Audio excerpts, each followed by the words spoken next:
الحمد للہ الذی ذی العزت والعلا والصلاة والسلام علی سید الانبیاء شمس الضحیٰ بدر الدجا نور الہدا منبع الجود والعطا اما بعد اعوذ باللہ من الشیطان الرجیم بسم اللہ الرحمن الرحیم قل للمؤمنین یغضوا من ابصارہم صدق اللہ العظیم وصدق رسولہ النبی الکریم ونحن علی ذلک لمن الشاہدین والشاکرین والحمد للہ رب العالمین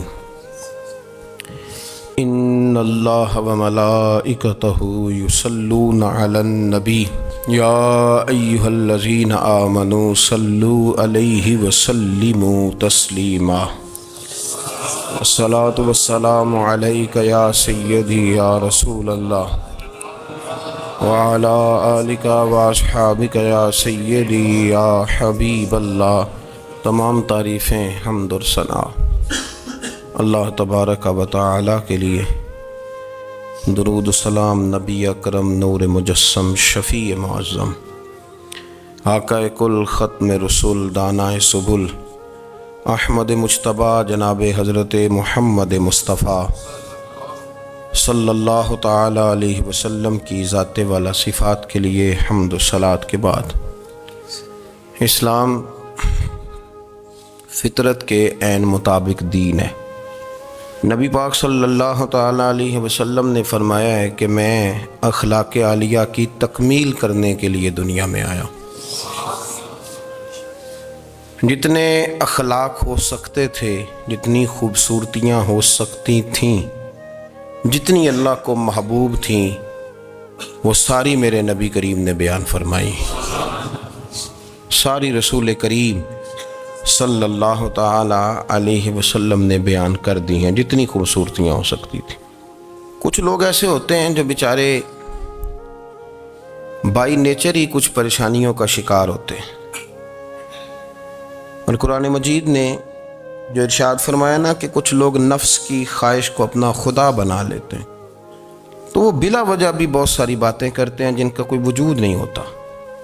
عورت کو حقوق دلانے کے لیے بہت سارے لوگ بہت ساری غلط باتیں کرتے ہیں۔ جو لوگ یہاں سے کسی کو لے جاتے تھے نا دبئی، دھوکہ دے کے اور لے جاتے تھے یورپ میں، عرب ممالک میں دھوکہ دے کے لے جاتے تھے، تو وہ بھی کوئی خواب ہی تو دکھاتے تھے کہ اتنے لاکھ تنخواہ ہوگی، اتنا کچھ ہوگا۔ وہاں جا کے پتہ چلتا تھا کہ جیب سے بھی دینے پڑیں گے کچھ۔ بہت سارے لوگ ایسے ہوتے ہیں، وہ سارے خوبصورتی کے نام پر ہی دھوکہ دیتے ہیں۔ آپ کو پتہ ہے کہ جو آدمی کسی کو لالچ دیتا ہے تو کسی کو لوٹنے کے لیے اسے لالچ دینا بڑا ضروری ہوتا ہے۔ لوگ پہلے لالچ دیتے ہیں پھر لوٹتے ہیں، پہلے مکمل لالچ دیتے ہیں، یہ چیز مل جائے گی، یہ چیز مل جائے گی۔ لوگ مکمل لالچ دیتے ہیں، اس کے بعد پھر لوٹتے ہیں۔ اور اگر لالچ نہ دیں تو کوئی آدمی قابو آئے گا؟ لوگ لوٹتے ہیں لالچ دے کر۔ اچھا، اب وہ جو جس کو لالچ دیا جا رہا ہوتا ہے وہ کہہ رہا ہوتا ہے کہ نہیں نہیں تمہیں نہیں پتا، وہ اس وقت ماننے کو تیار نہیں ہوتا۔ وہ کہتا ہے اتنی خوبصورت باتیں کر رہا ہے، اتنی اچھے پیغام دے رہا ہے، تم میرے دشمن ہو، تم مجھے منع کر رہے ہو۔ ہوش تب آتی ہے کہ جب سب کچھ لٹ جاتا ہے۔ عورت کو ویسے بھی قابو کرنا بڑا آسان ہوتا ہے۔ اعلیٰ حضرت بریلوی رحمۃ اللہ علیہ فرماتے ہیں بیٹیاں نازک شیشیاں ہوتی ہیں، ان کو تو ذرا سی چوٹ لگے تو ٹوٹ جاتی ہیں۔ دیکھیں کتنا بڑا جملہ کہا بریلی کے امام، نازک شیشیاں ہیں۔ ذرا کوئی آدمی گمراہ کرتا ہے، ذرا خراب کرتا ہے۔ اب دیکھیں نا، یہ جو بچیوں کو بچے مس گائیڈ کرتے ہیں، انہیں بڑے بڑے خواب دکھاتے ہیں، وہ بیچاری ماں باپ کو چھوڑ کے، بہن بھائی کو چھوڑ کے اس کے ساتھ شادی کرتی ہے، پھر جو اس کا بعد میں حشر ہوتا ہے، آپ ادلیاں نو سردار پہن تکے تے شرما والیاں نو جھوٹے ڈولیاں دے۔ پھر وہ بیچاری ماں باپ رکھتے نہیں، وہ ظلم کرتا ہے تو کتنی بڑی تکلیف میں وہ بچی آ جاتی۔